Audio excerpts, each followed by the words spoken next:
सिंध हुकूमत कोरोना पाबंदियों बरकरार रखण जो फ़ैसिलो करे छॾियो। वॾे वज़ीर मुराद अली शाह चयो आहे त ईद खां पोइ कोरोना केस वधिया आहिनि। सूबे में नरमी करण मुश्किल लॻी रहियो आहे। केसनि जी शरह घटि थी त नरमी कई वेंदी, ॿी सूरत में वधीक सख़्ती करणी पवंदी। वॾे वज़ीर मुराद अली शाह जी सदारत हेठि कोरोना टास्क फोर्स जो इजलास थियो आहे, जंहिं में सूबाई वज़ीरनि, चीफ सेक्रेटरी, IG पुलिस ऐं ॿियनि शिरकत कई।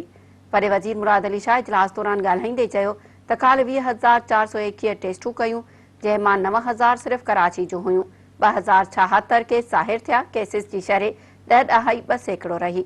मुराद अली शाह जो त कराची में 16.82% शरह रही। ईद खां पोइ 19 मई ते 2,076 केस रिपोर्ट थिया।